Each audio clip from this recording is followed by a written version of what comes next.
आज जो है हम आपको ये some basic concept of chemistry chapter जो पढ़ा रहे थे क्लास 11th का, उसी में एक सॉल्यूशंस का टॉपिक करके था। उसमें परसेंटेज कंपोजिशन था, मास परसेंट जिसको निकालना था, और कंसंट्रेशन ग्राम पर लीटर था, और नॉर्मलिटी था। उसको तो पढ़ा चुके थे।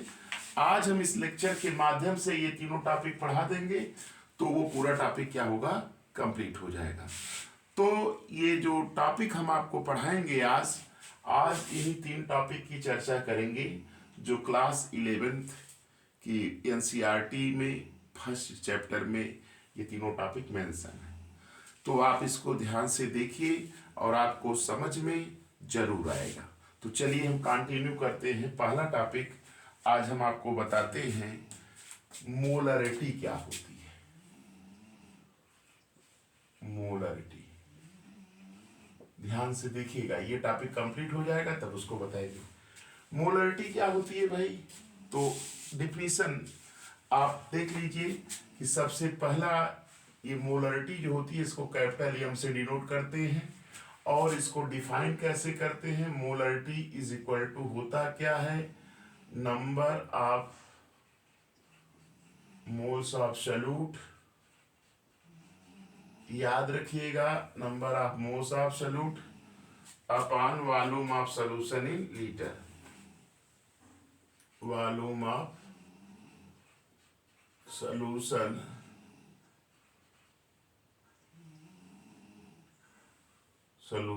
In litre. याद रखिएगा ये फार्मूला है कि मोलरिटी इज इक्वल टू क्या होता है, number of moles of solute, number of moles of solute और volume of solution in litre. तो अब इसको कैसे डिफाइन करेंगे, चलिए देखिए, हम आपको फार्मूले से ही डिफाइन करा रहे हैं। अगर वॉल्यूम ऑफ सॉल्यूशन, अगर वॉल्यूम ऑफ सॉल्यूशन 1 लीटर हो जाए तो मोलरिटी किसके बराबर हो जाएगी, molarity is equal to number of moles of solute. याद रखिएगा मोलरिटी इज इक्वल टू किसके बराबर हो जाएगी, number of moles of solute. तो आपकी डिफिनीशन बन गई, क्या बन गई, the number of moles of solute, the number of moles of solute present in 1 liter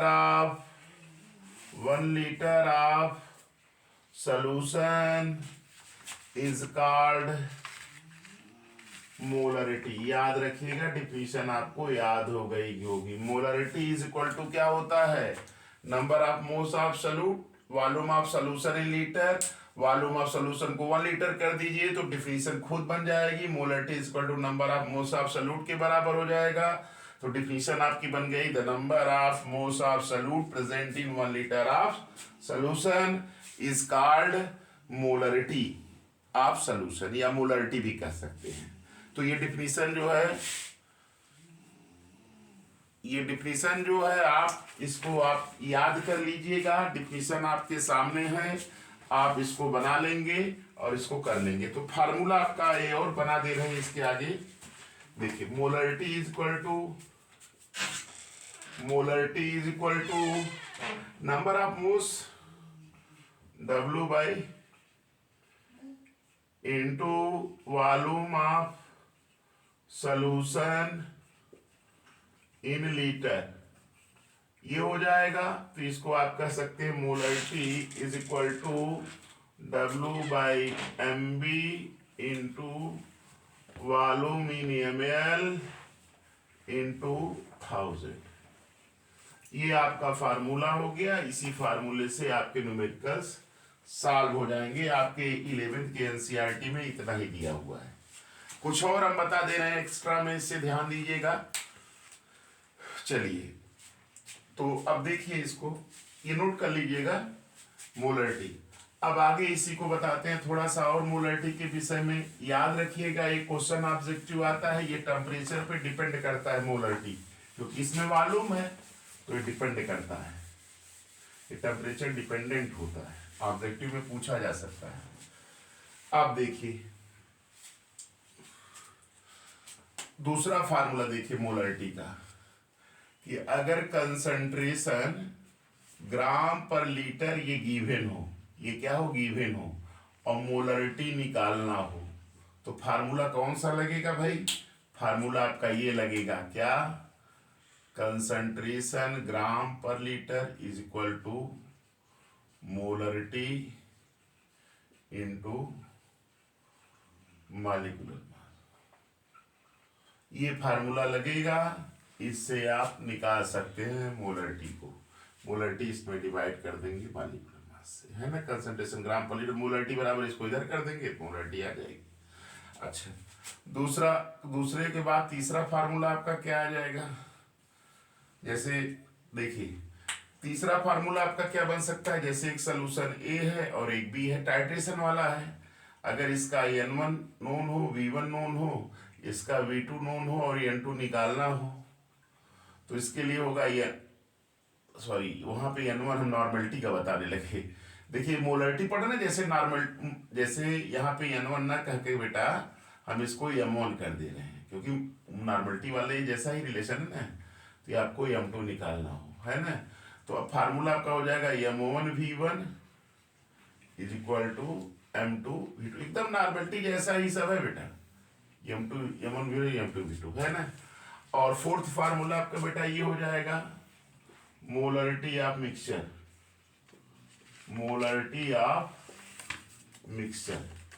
mixture की मोलरिटी कैसे निकालते हैं? तो ये होता है M1 V1 M2 V2 M3 V3 is equal to M dash V dash. याद रखिएगा M डैश क्या है, मोलरिटी ऑफ मिक्सचर है, V डैश जो है वॉल्यूम है। V dash is equal to क्या होगा, V1 plus V2 plus V3। और फिफ्थ फार्मूला बेटा ये होगा इसका मोलरिटी का, कि अगर नॉर्मलिटी गिवन हो, N गिवन हो, N अगर गिवन हो तो मोलरिटी निकालना हो तो कैसे निकालेंगे? तो इसका फार्मूला बेटा बताए ही हैं आपको, normality upon molarity is equal to small n, है ना, small n basicity of acid या एसिडिटी ऑफ बेस। तो ये आप इसको, ये मोलरिटी के विषय में आपका पूरा कॉन्सेप्ट हो गया, है ना। इस पे क्वेश्चंस आते हैं, आप इसको क्वेश्चंस बनाइएगा, नहीं तो हम बता देंगे एक लेक्चर में न्यूमेरिकल भी कुछ इस पे आधारित। तो चलिए अब देखिए दूसरा टॉपिक हम मोलरिटी बता देते। ये तो खत्म हो गया मोलरिटी, अब मोलरिटी की चर्चा हम करते हैं। मोलरिटी क्या होती है बेटा? मोलरिटी में एक ही फार्मूला है, तो कर लीजिएगा, उसको भी बता देते हैं। इसका मोल फ्रैक्शन ये आपका कंप्लीट हो जाएगा। एनसीईआरटी में मैंने ज्यादा बता दिया आपको मोलरिटी के विषय में, वैसे इतने कॉन्सेप्ट जानने चाहिए। अब देखिए मोलरिटी क्या होती है। मोलरिटी, मोलरिटी इसको बेटा स्मॉल m से डिनोट करती है। तो molarity, molarity is equal to होता है number of moles of solute, number of moles of solute, weight of solvent in KG, kilogram. KG ना करके 1000 ग्राम भी कह सकते हैं। तो अब आपका फार्मूला बन जाएगा वेट ऑफ सॉल्वेंट, ये 1 kg कर दीजिए, तो मोलरिटी किसके बराबर हो जाएगी? ये number of moles of solute की। डिफिनेशन अपने आप बनाया करिए। क्या डिफिनेशन बन गई?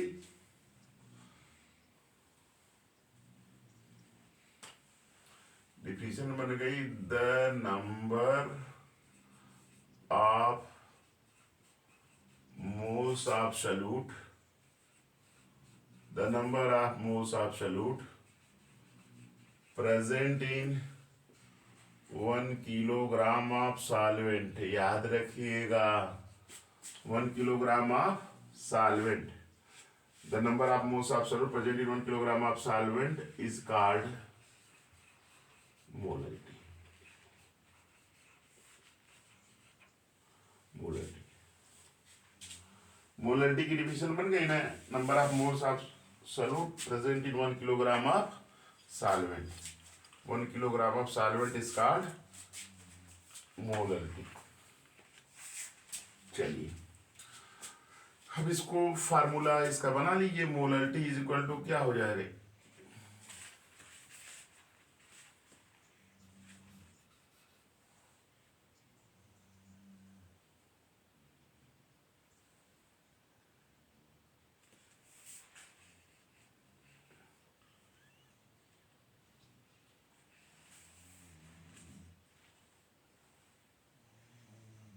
मोलरिटी इज इक्वल टू क्या हो जाएगा, नंबर ऑफ मोल्स, ये हम भी कह दीजिए, wait of solvent in gram into 1000 से मल्टीपल कर, यही फार्मूला बनेगा, इसी से न्यूमेरिकल्स लगता है, ये मोलरिटी निकालने का फार्मूला है, नोट कर लीजिएगा।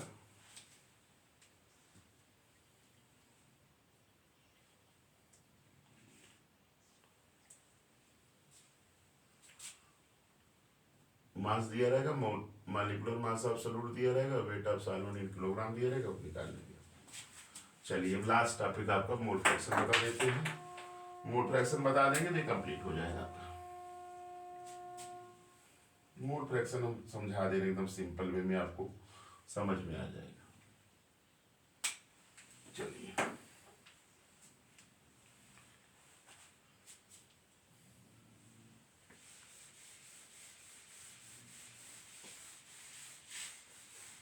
ये दो लेक्चर में आपका पूरा कंप्लीट हो गया, तीन ये टॉपिक तीनों पढ़ाए थे। चलिए मोल फ्रैक्शन देखिए,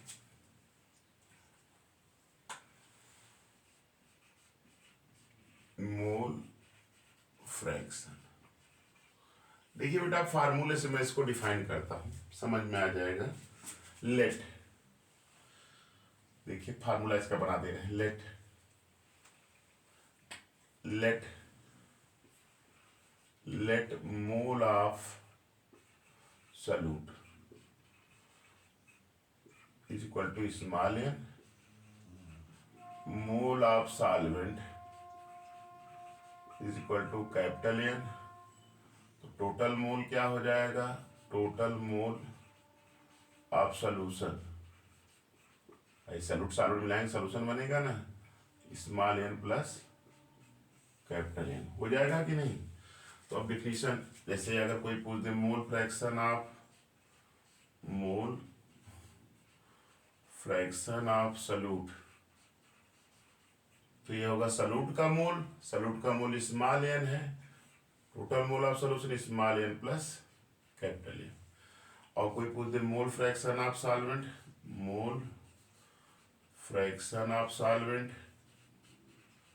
तो ये क्या हो जाएगा, सॉल्वेंट का मोल अपॉन टोटल मोल, ये हो गया। अब इसी से डिफिनीशन आप बना लीजिएगा, देख रहे हैं ना, ये मोल फ्रैक्शन ऑफ सॉल्यूट है और ये मोल फ्रैक्शन ऑफ क्या है आपका, solvent.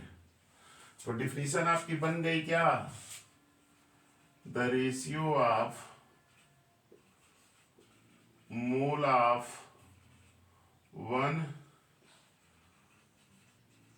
component of solution to the total mole of solution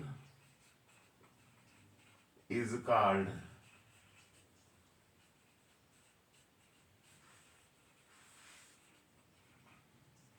mole fraction, है ना। डिफिनेशन आपकी बन गई क्या, the ratio of mole of one component of solution और टोटल मोल ऑफ सोल्यूशन के एक कंपोनेंट का मोल और सोल्यूशंस का जो टोटल मोल होता है, दोनों का रेशियो ही क्या कहलाता है, मोल फ्रैक्शन।